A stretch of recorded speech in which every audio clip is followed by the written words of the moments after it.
Imagine a king, crowned in youth with golden promise, his laughter echoing through grand halls, his strength bending the will of nations.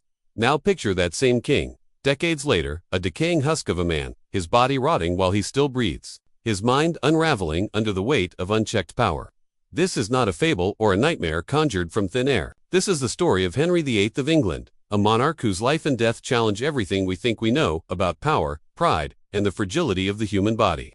As we step into his world, prepare to confront a truth stranger and more brutal than fiction, truth pieced together from the words of those who knew him, the records they left behind, and the scars they could not erase. Let's begin in 1509, when a young Henry, barely 18, ascends the throne of England.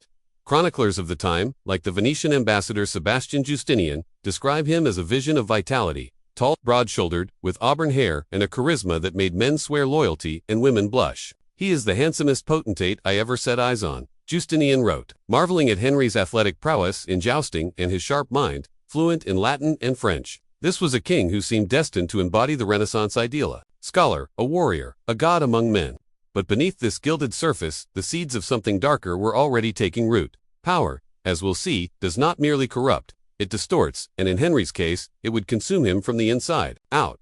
To understand Henry, we must first grasp the world he inherited. England in the early 16th century was a land of rigid hierarchies, where the king was God's anointed, his will, a divine mandate, yet it was also a time of upheaval. The Reformation was stirring, challenging the Catholic Church's iron grip, and the Tudor dynasty, still young, was haunted by the specter of rebellion. Henry's father, Henry VII, had clawed the crown from the chaos of the Wars of the Roses, and his son knew the throne was no guarantee of safety. According to historian David Starkey, Henry VIII's early reign was marked by an almost paranoid need to prove his legitimacy, to outshine his father's cautious rule with bold, unyielding authority. This drive, this hunger to be more than a king to be a legend would shape his choices and, ultimately, his downfall. Now, let's pause on a detail that might seem trivial but is anything but: Henry's body. In his youth, he was the picture of health, a man who could hunt for hours, dance until dawn, and wrestle opponents to the ground. Contemporary accounts, like those from the courtier Sir Thomas More, praise his most excellent constitution. But this physical splendor was not just vanity, it was a political weapon. In a world where a king's strength symbolized the nation's stability, Henry's vitality was proof of his divine right to rule. Yet, as early as his 20s, there were hints of trouble. A jousting accident in 1524, recorded by the chronicler Edward Hall, left Henry with a severe head injury. He was knocked unconscious, and though he laughed it off, modern medical historians, such as Dr. Kyra Kramer, argued this may have been a traumatic brain injury, subtly altering his personality over time. The Golden King was not invincible, and his body would betray him in ways no one could have foreseen. By the 1530s, Henry's life took a darker turn, and here we begin to see the consequences of absolute power. His obsession with securing a male heir, an obsession rooted in the Tudor fear of dynastic collapse, led to a series of decisions that would stain his reign with blood. His first wife, Catherine of Aragon, had failed to produce a surviving son, and Henry, convinced this was God's judgment, sought to annul their marriage. The Pope's refusal to grant this annulment sparked a seismic break with Rome, birthing the Church of England with Henry as its supreme head. This was not just a religious shift, it was a declaration of absolute power. As historian Alison Ware notes, Henry saw himself as answerable only to God, and he would tolerate no dissent. But what happens when a man believes his will is divine? The answer lies in the tragedies that followed. Enter Anne Boleyn, the woman who would become Henry's second wife and a lightning rod for his unraveling psyche. Anne was no passive figure. Letters and dispatches from the time, including those of the French ambassador Charles de Marillac, describe her as witty, ambitious, and unafraid to challenge Henry. She refused to be his mistress, insisting on marriage, and for a time, she held the king in her thrall. But Anne's failure to produce a male heir after the birth of Elizabeth in 1533 turned Henry's passion to rage. By 1536, Anne was accused of adultery, treason, and even incest charges historians like Eric Ives argue were almost certainly fabricated by Henry's chief minister, Thomas Cromwell, to rid the king of a troublesome wife. The trial records, preserved in the state papers, reveal a chilling efficiency. Anne was condemned without evidence, her pleas ignored. On May 19, 1536, she was beheaded, her blood soaking the straw of the Tower of London scaffold. What drives a man to destroy the woman he once loved? To answer this, we must consider the psychological toll of absolute power. Modern studies in historical psychology, drawing on figures like Henry, suggest that unchecked authority can erode empathy, fostering a narcissism that blinds rulers to others' humanity. The 16th century chronicler George Cavendish, who served in Henry's court, wrote of the king's growing cruelty of disposition during this period. A shift from the jovial prince of his youth, the jousting accident may have played a role, but so did the echo chamber of sycophants who fed Henry's belief in his own infallibility. Anne's execution was not just a personal betrayal, it was a public spectacle, a warning to all that the king's will was law. But the story grows darker still, and it is here that Henry's physical decay begins to mirror his moral decline. By the late 1530s, the king's health was deteriorating. A second jousting accident in 1536, detailed in Hall's Chronicle, left Henry with a severe leg injury, a wound that festered and refused to heal. Medical historians, including Dr. Robert Hutchinson, describe this as a chronic ulcer, likely compounded by osteomyelitis, a bone infection. The wound oozed pus, emitted a foul odor, and caused excruciating pain. Court records note that Henry's physicians dressed the wound daily, but no remedy could stop the rot. This was not just a medical issue, it was a public crisis. Ambassadors, like the Spanish envoy Eustace Chapais, reported whispers at court. The king, once a god, was now a mortal man, his body failing him. Imagine the psychological weight of this. Henry, who had built his reign on the image of physical perfection, was now a prisoner of his own flesh. The chronicler Raphael Holinshead records that by the 1540s, Henry's weight had ballooned, his once muscular frame swollen to over 300 pounds. He could no longer walk unaided, relying on mechanical contraptions to move through his palaces. The pain was relentless, and with it came mood swings that terrified his court. Modern scholars, such as Dr. Susanna Lipscomb, argue that Henry's chronic pain, combined with possible brain damage from his earlier injuries, exacerbated his paranoia and cruelty. The king, who had once danced and hunted, was now a tyrant, his body and mind rotting in tandem. Let's linger on this image. A king, unable to stand, his legs seeping pus, his temper flaring at the slightest provocation. This was the Henry who ordered the executions of his closest advisors, men like Thomas Cromwell, who had served him loyally. For years, the state papers from 1540 reveal Cromwell's arrest on trumped-up charges of treason, his pleas for mercy ignored. Henry's third wife, Jane Seymour, had died in 1537 after giving birth to the long-awaited male heir, Edward, but her death only deepened the king's isolation. His subsequent marriages to Anne of Cleves, Catherine Howard, and Catherine Parr were marked by humiliation, betrayal, and more executions.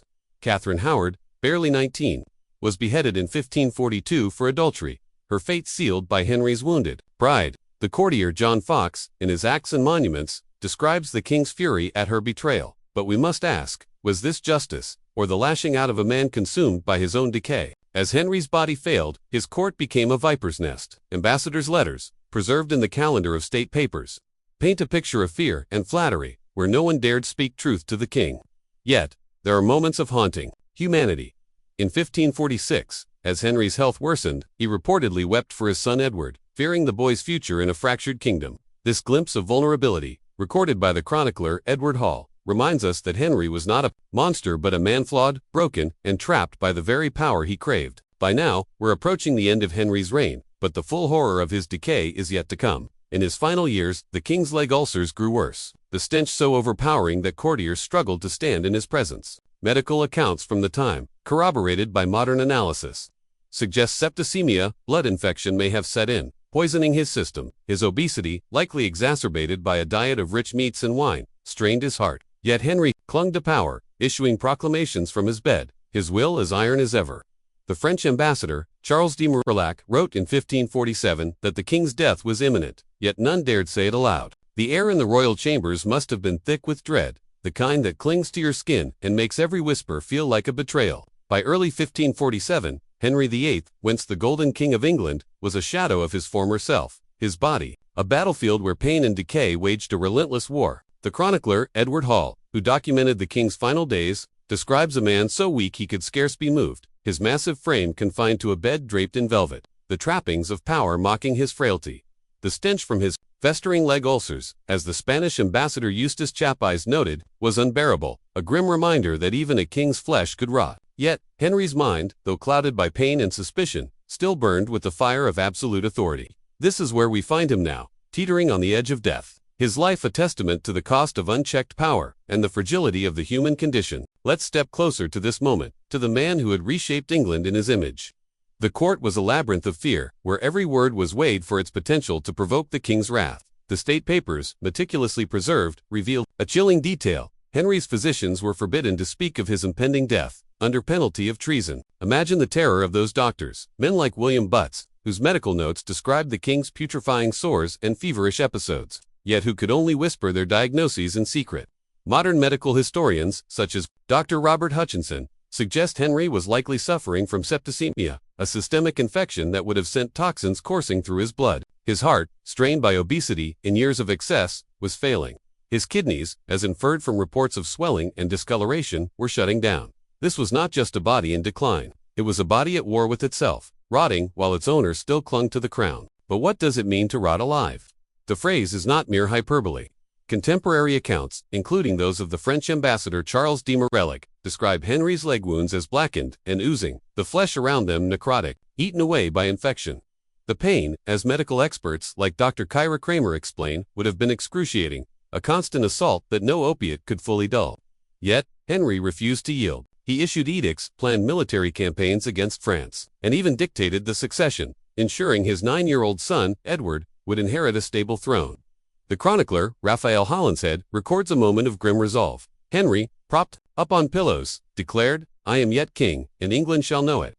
This defiance, this refusal to surrender, is both awe-inspiring and tragic. It speaks to a man who had fused his identity with his power, unable to imagine a world where he was not its center. Now, let's turn to the psychological toll of this decay. Absolute power, as we've seen, had already warped Henry's mind, turning the charismatic prince into a paranoid tyrant. But in these final years, the physical agony amplified his worst impulses. Modern studies in historical psychology, drawing on cases like Henry's, suggest that chronic pain can erode emotional regulation, heightening irritability and impulsivity. The jousting accidents of 1524 and 1536, which left Henry with a possible traumatic brain injury, likely compounded this. Dr. Susanna Lipscomb, in her analysis of Henry's reign, points to a marked shift in the 1540s. The king's temper became erratic, his decisions increasingly capricious. Courtiers, like those recorded in the letters of Thomas Ryath Cecily, lived in constant fear, never knowing when a stray word might trigger an outburst or an execution. Consider the case of the Duke of Norfolk and his son, Henry Howard, Earl of Surrey. In 1546, both were arrested on flimsy charges of treason, accused of plotting against the crown. The evidence, as preserved in the state papers, was thin little more than Surrey's prideful display of his noble lineage, yet Henry, bedridden and racked with pain, signed their death warrants without hesitation. Surrey was beheaded in January 1547, just weeks before the king's own death. Norfolk escaped the axe only because Henry died before the execution could be carried out. This was not justice.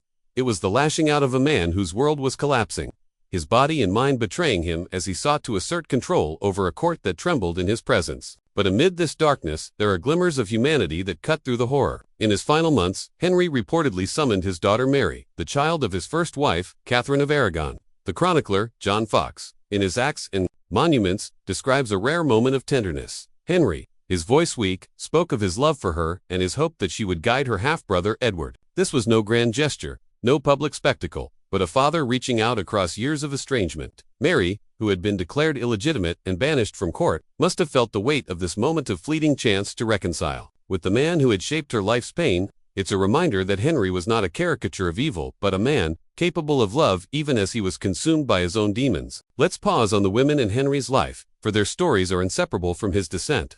His sixth and final wife, Catherine Parr, was a woman of intellect and resilience, a scholar who published religious works and navigated the treacherous court with remarkable skill. Letters from the time, including those of the Spanish ambassador, praise her diplomacy, noting how she soothed Henry's rages and protected his children.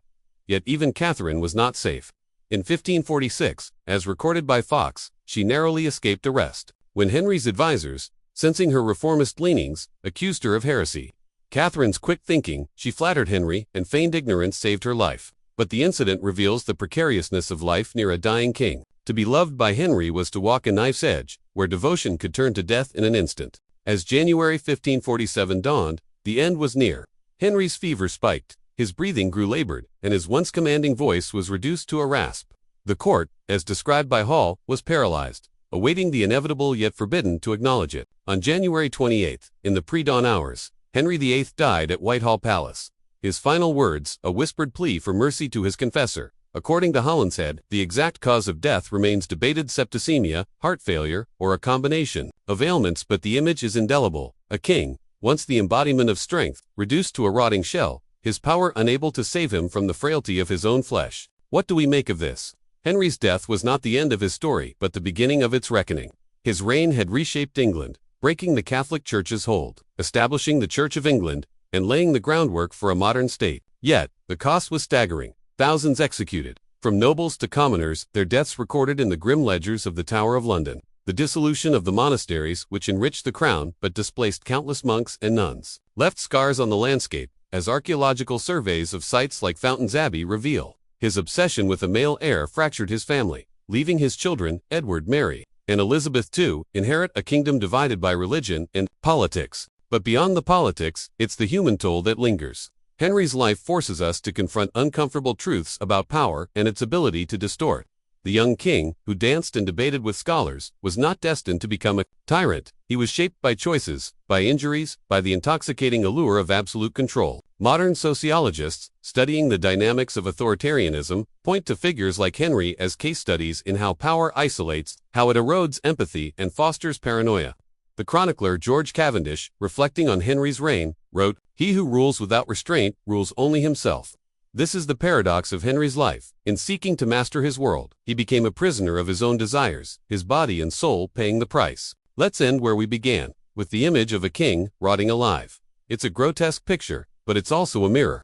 Henry VIII's story is not just a tale of one man's fall. It's a warning about the fragility of our own humanity. We all carry the potential for greatness and for destruction, shaped by the choices we make and the power we wield. The archaeological record bones unearthed from the tower. Letters, sealed in archives, bears witness to the lives Henry touched. For better or worse, his victims, from Anne Boleyn to Thomas Cromwell, were not mere footnotes. They were people, their pain as real as his, and his children, who carried his legacy into an uncertain future. Remind us that history is not a straight line, but a tapestry of triumphs and tragedies. So, as we step back from this story, let's carry its weight with us. Henry VIII, the king who rotted alive, challenges us to ask, what does power do to us? How do we resist its pull? And what do we leave behind when our own flesh fails? These are not abstract questions. They are as urgent today as they were in 1547, when a dying king whispered for mercy in the darkness.